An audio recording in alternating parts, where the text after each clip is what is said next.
Diario de un desesperado. Friedrich Reck. 9 de octubre de 1944. El señor Gisler ha ideado un nuevo método de vigilancia. En cada pueblecillo aparecen ahora comisarios de vivienda autorizados a examinar cualquier casa a cualquier hora del día y de la noche e incautarse de habitaciones. Además, están respaldados por el empleo de mano de obra y pueden obligar a su arbitrio a cualquier mujer que aún no hayan registrado a realizar trabajos forzosos de modo voluntario. En mi casa ha ocurrido algo, de pronto ha aparecido, sin haber tocado el timbre, sin llamar, sin anunciar, esa cacatúa que desde hace una semana han enviado a nuestro pacífico pueblo y que desde entonces se ha esforzado en vano por erradicar de entre los campesinos el viejo saludo de «Vaya usted con Dios».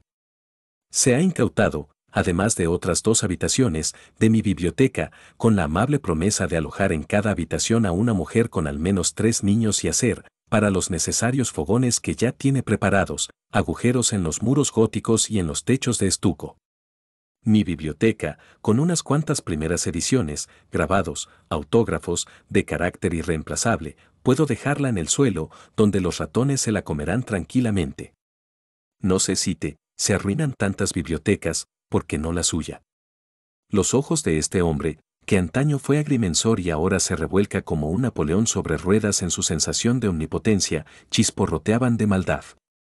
Me acuerdo de una trinchera en la Primera Guerra Mundial, en la costa de Prusia Oriental, donde la gente, en su refugio, alimentaba las estufas con los tomos en tafilete y los impresos de Bedoún y del cercano palacio de Mesotén, de los príncipes de Liben, aunque eso lo originaba la necesidad del soldado, pues era un simple intento de echar mano de la ayuda más próxima, sin intervención alguna del sentimiento. Lo que aquí está ocurriendo es distinto. Es, en primer lugar, en este funcionario de bajo nivel, el resentimiento contra el académico, el resentimiento contra formas de vida más grandes, la ocasión largamente anhelada de poder vengarse, al fin, de una casta superior. Además, el odio infernal de la canalla contra todo lo intelectual, el odio que la propia burguesía alemana alimentó en el siglo XIX, cuando ya a mediados de siglo, con un cinismo sin precedentes, tiró al arroyo las joyas de la corona de su propio pasado. Este asunto me ha dado mucho que hacer en los últimos días. Un oficial de Traunstein me puso sobre aviso de que a cuenta de mi saludo de «Vaya usted con Dios», este señor Buchner iba diciendo por todas partes que estoy implicado en el 20 de julio. He tenido que encontrar a toda prisa en Múnich a personas, expulsadas por las bombas, que compartan opiniones, que no espíen lo que se oye por la radio, que no denuncien. Hemos acogido en casa a un matrimonio de tapiceros de Múnich de mucha confianza, además, me han recomendado a un pintor, expulsado por las bombas, un norteamericano que hasta ahora vivía en Múnich sin ser molestado, y que además resulta un tipo muy simpático. Todo esto, ya que uno no puede escoger a Bonaire a sus huéspedes, me ha costado interminables viajes a Múnich, viajes en trenes repletos y llenos de porquería, interminables salas de espera en oficinas nazis donde por todas partes resuena la risa de las mecanógrafas convertidas en favoritas, ese repugnante arquetipo cuyas características son el cabello permanentado hasta los hombros, el eterno devorar dudosos helados y aún más dudosos bollos, y la tiranía ejercida sobre el público. Así, en medio de la espantosa crisis que sacude al sistema nazi desde el oeste, desde el este, desde todos los puntos cardinales, he pasado unos días en los que no sabía si mi casa me pertenecía aún, pero en los que al mismo tiempo me impresionaban profundamente estas vigas que ahora vacilan y crujen. Mayúscula sorpresa. Mi camino me ha llevado a la llamada jefatura comarcal, que realmente es tal como uno se imagina una oficina nazi, con comandantes supremos, que ayer eran jefes de negociado y ahora juegan a Gengis Khan, con el perfume de la corrupción, con el perfume de un miedo secreto que o bien se esconde bajo la brutalidad o busca apoyo. Y por otra parte he ido a la Gestapo con una carta que prometía ayuda, y allí las cosas han sido muy diferentes de lo que me imaginaba. Locales cuidados y silenciosos, funcionarios bien educados y, como responsable, un tal Gad, un hombre joven, cortés y delicado que me pedía permiso para seguir fumando su cigarro y resultó ser un modelo de buena conducta y educación. La Gestapo dice, vaya usted con Dios, donde la jefatura comarcal ruge al visitante un Heil Hitler, la Gestapo me consuela, cuando la perspectiva de ese espía nazi con derecho a olfatear en mi casa en todo momento me abruma, indicándome en verdad que la fuerza que está detrás, es decir, la existencia del partido, habrá tocado su fin dentro de 15 días o 3 semanas. Extraña atmósfera de miedo, de resignación, de últimos coletazos de furia, que aún podría transformar rápidamente a Alemania en una hoguera en honor del gran Manitou, extraña atmósfera, atiborrada de los microbios del apocalipsis.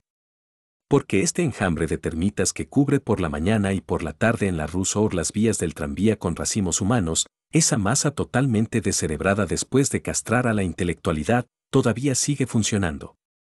El aire está cargado de electricidad de un modo que mañana, no, en cualquier momento, puede engendrar el rayo. La gente, aparentemente feliz destinataria de la ración diaria de bienestar nazi, sin duda lo intuye, y alberga una profunda irritación. Su maldad se manifiesta en las escenas de disputa que pueden verse a cada momento en las ventanillas de correos, en los tranvías, en esas necias colas que esperan lo que hoy aún se llama periódico. A cada momento estallan los nervios, a cada momento se dan en este pueblo profundamente envilecido escenas en las que casi se llega a las manos.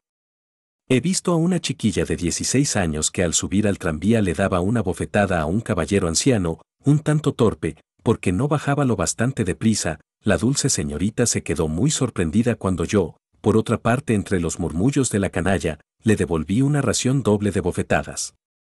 Nunca he visto a Alemania degenerarse así, no, hasta las formas de la República de los Consejos de Múnich eran modélicas frente a esto que el señor Hitler va a dejar tras de sí. Múnich, profanada y falsificada, una ciudad violada por el monstruo prusiano, me mira como a un extraño, como si estuviera moviéndome por Chicago. Oh, es espantoso recorrer las ruinas de esta ciudad, que ayer aún era una madre bondadosa. En la calle H, que recorría en tranvía, una casa se ha derrumbado en medio de una enorme nube de polvo, y ha transformado el tramo de vía que acabábamos de dejar atrás en una escombrera de 5 metros de altura. Aquí huele a putrefacción, porque bajo las ruinas todavía yacen los cadáveres de 17 funcionarios bancarios enterrados bajo los escombros. Los supervivientes han puesto coronas en las ruinas en piadoso recuerdo sus pobres deudos, ahogados en el estiércol de las alcantarillas. Las ratas, bien alimentadas con la carroña, corretean sin ser molestadas entre ruinas y coronas.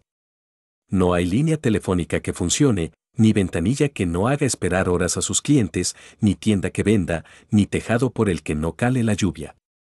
Y, además de todo esto, esa horda de trogloditas que, como animales descerebrados, como los monos hambrientos de un zoológico, se precipitan por la mañana y por la tarde sobre sus platos no sujetos a racionamiento, engullen cerveza química, creen en todo lo que la propaganda les pone por delante y tienen la verdadera culpa de que a lo largo de 12 años un loco haya podido gobernarnos. ¿No es el colmo de una situación trágica, un impensable oprobio, que precisamente los mejores alemanes que quedan, prisioneros desde hace 12 años de un rebaño de simios perversos, sean los que hayan de desear e implorar la propia derrota de su patria, en aras de su patria misma? Detienen, se vuelcan en una psicosis de detenciones tras la cual a duras penas se oculta el tembloroso miedo de quienes ejecutan los arrestos. Detienen a Tony Arco, que hoy debe lamentar amargamente el crimen cometido contra Eisner hace 25 años, detienen a Schack y al viejo Henberg, detienen al alcalde Skarnagl, detienen a viejas damas de la corte y a jóvenes novicias. La gente desaparece sin dejar rastro, sin que durante semanas y meses se sepa nada de ellos, de este modo se sume en la incertidumbre a familias enteras. Ha sido apresado, F.R. debe de haberlo sido, su hermano, que lleva el título de conde M., ha desaparecido sin dejar rastro en un viaje a Viena. Solo se sabe de él que fue visto entre 2 guardias en un andén de algún lugar de Austria, cargado de cadenas. Hace solo 2 años que esta guerra engulló a 2 de sus hijos. De su Alteza no vienen más que extrañas y oscuras noticias. Desde el norte de Italia, el señor Von M. ha recibido la siguiente noticia: no se preocupe por el coronel, se encuentra en un lugar seguro en los Dolomitas. Dadas las circunstancias, no cabe duda de que con el nombre de el coronel se hace referencia a él, el rey de Baviera, de 75 años, quien rememorando los días de su juventud, me hablaba con gran expresividad de su primer encuentro con el viejo emperador Francisco José y con Bismarck, y del envidiable apetito a la hora del desayuno del nonagenario Guillermo I, alguien que ahora, fugado del país, puede ir de un refugio de montaña a otro. Esta carta la recibió el señor Von M a principios de octubre. Ahora, en los últimos días del mes, corre el rumor de que ha sido asesinado. Los nazis no podrían haberse prestado peor servicio, pues no me cuesta trabajo imaginar circunstancias en las que un adversario asesinado puede ser más peligroso que uno vivo. Y el día 13, un día ardiente y hermoso de octubre, me han detenido a mí. A las 6 de la mañana, es la hora que aman los funcionarios de la GPU, oí llamar con bastante fuerza, vi abajo a nuestro gendarme de Seebrugg, un hombre bueno, y escuché su disculpa, venía con un desagradable encargo, tenía que llevarme al local de arresto militar de Traunstein. Confieso que no me quedé muy impresionado. Hacía 4 días no había acudido a un llamamiento a las armas del Volkssturm debido a un ataque de angina pectoris, pero me disculpé en toda regla ante el mando del distrito y partía del presupuesto de que a un hombre que ha cumplido honrosamente 60 años se le podría dar crédito. Me equivocaba. Engañaba, este caluroso día de otoño con sus alegres colores, engañaba el tacto del gendarme, lindante con una consideración casi avergonzada. Tomamos el camino del río para coger el tren, y la nostalgia con la que mis mujeres me despidieron desde la granja me dejó pensativo. Unas horas después yo también sabría que se trataba de algo más que un tirón de orejas. La puerta del cuartel se cerró pesadamente a mis espaldas. Entre yo y el colorido día otoñal había una reja y un puesto de vigilancia. Estaba en un húmedo cuarto de guardia, lleno de olor a cuero, sudor y grasa, cuyo jefe es un joven sargento suavo, un hombre de esa excelencia colérica alemana que jamás suena del todo auténtica y que tanta culpa tiene. Llamé enseguida por teléfono al comandante de servicio. Una voz cuya gélida maldad temblaba, incluso a través del hilo telefónico, me respondió que no tenía que preguntar, sino que esperar. Entonces, por azar, vi cruzar el patio en bicicleta a un joven oficial al que conocía. Le llamé, pero rehusé su apretón de manos con la observación de que no debía darme la mano, porque estaba detenido y, por tanto, en el viejo argot de casino del ejército imperial ruso, tenía piojos. Él se rió, me dio la mano y telefoneó a su vez. Cuando oyó los gritos en el auricular se puso pálido, colgó y me dijo, con unos grados más de formalidad, que se me acusaba de socavar la moral del ejército. Se inclinó en un saludo y se fue.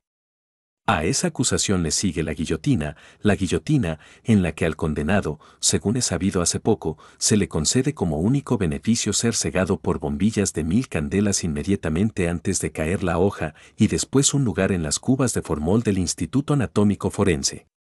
Entre tanto se ha hecho de noche, el cuarto de guardia es un calabozo oscuro. Me han encerrado. La celda tiene 2 pasos de ancho y 6 pies de largo, un ataúd de hormigón con un catre de madera, una sucia escupidera en un rincón repugnante, una pequeña ventana alta y enrejada. Por ella se ve, si se trepa al catre, un mísero trozo de cielo, el patio del cuartel, un pabellón con viviendas de oficiales y detrás un bosque de abetos. Un bosque de abetos de la amable altiplanicie bávara, que nada tiene que ver con esta orgía de furia del militarismo prusiano. Con la plaga que ha inundado Baviera. Esa sería la ventana. En las paredes las obligadas obscenidades, cuentas de las semanas, días, horas e incluso minutos que aún quedan por cumplir. Luego una verdadera marea de estrellas soviéticas garabateadas que permiten suponer que han encerrado aquí a todo el ejército rojo. Por fin, grabadas en la cal, quizá con una llave, las lapidarias palabras, válidas también para mí, Dios mío, ¿por qué me has abandonado? Las he leído, en esta profunda oscuridad que me rodea.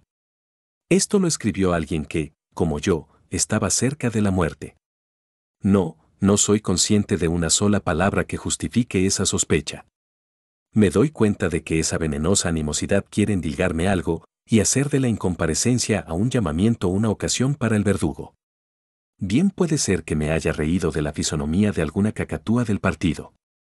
Bien puede ser que a algún poderoso de esta tierra le guste demasiado mi hacienda y que mi nariz, mi perfil desagrade a la sociedad. Me cuesta respirar en mi fosa. Mi hijo, que ha resultado herido cuando llevaba unos días en el frente, ha caído prisionero de los rusos, el único portador de un nombre que, tras 400 años, se extingue conmigo y con él en la 14ª generación. Era un muchacho tranquilo, algo flemático, pero sano y hermoso. Sería de creer que un hombre de mi edad que sufre semejante pérdida ha sido víctima de un ataque cardíaco, sin que eso suponga socavar la moral del ejército. Una noche de dificultades respiratorias ocupada con los brutales ruidos militares. No, no se nos concede a los emparedados vivos el consuelo del descanso nocturno. Cuando hay que cerrar una puerta se da un violento portazo, cuando alguien desea ser llevado al apestoso agujero al que llaman baño se oyen en el pasillo las sucias maldiciones del guardia al que molestan.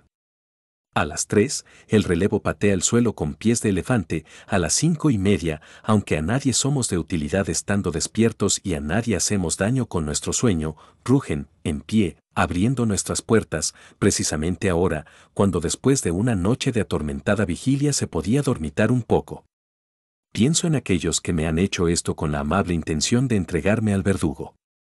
En el jefe de agrupación local al que denuncié a cuenta de mi perro, al que estranguló cobardemente en una trampa y que querría vengarse por haber perdido el juicio, en aquel extraperlista obeso, P., que se las daba de capitán y se escandalizaba de que un hombre distinguido gobernara el pueblo, en su esposa, una antigua cocinera, que el año pasado me preguntó en los pasillos si me había enterado de que habían derribado a Mussolini, a lo que, bien informado sobre el odio de Italia, repuse, preguntando qué le sorprendía tanto.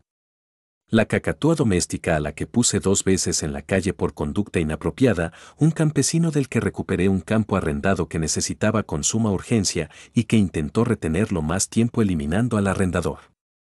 Pienso en todos esos pequeños gusanos que retosan en el caldo de cultivo de la crisis del Estado y la denuncia, asesinos y matarifes que creen en su plena legalidad y sin sospechar que el resonar de mi caída se oiría lejos, más allá de las fronteras de Alemania y que mañana podrían ser ellos los que caigan en manos del verdugo.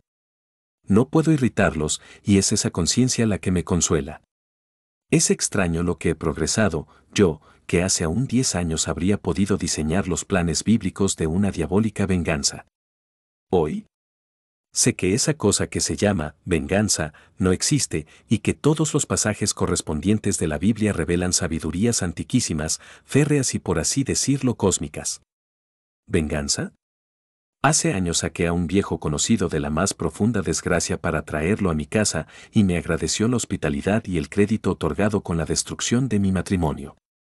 Le golpeé todo lo que se puede golpear a un hombre, le rompí todos los dientes podridos de un puñetazo en el hocico y de hecho sentí alivio durante 3 días. ¿Y después? La certeza de que todo eso pesa poco. Si hubiera penetrado más en la senda de Dios habría matado a quien ahora vive a expensas de una concubina costurera de abrigos, le habría ayudado a alcanzar una muerte heroica en vez de a prolongar una vida carente de honor. Por otra parte, yo, que he hecho llorar a muchos hombres, he faltado alguna vez sin haber pagado, aunque fuera después de muchos años. No sé qué lo que estoy viviendo aquí, la proximidad de la muerte, la separación de mis seres queridos, la suciedad, el intento de la deshonra, que todo esto encontrará su castigo también sin mí. No hace falta el cristianismo para saber todo esto. Pero ciertamente hace falta el cristianismo para verterlo en un molde y vivir y morir heroicamente. En el año 1912, en un vapor costero inglés en el que era el único pasajero junto con un viejo intelectual chino, durante un paseo vespertino por la cubierta, despreocupado como solo podía serlo un hijo del guillerminismo, lancé al aire la frase de que en todo el mundo el cristianismo entero yacía en una única y gran agonía. El viejo caballero, discípulo de Lao Tse, profesor de religiones asiáticas en la Universidad de Tsingtao, me miró divertido. Luego, dijo tranquilamente que el cristianismo aún tenía por delante su gran y decisiva tarea. Quedé profundamente conmovido por la firmeza de sus palabras.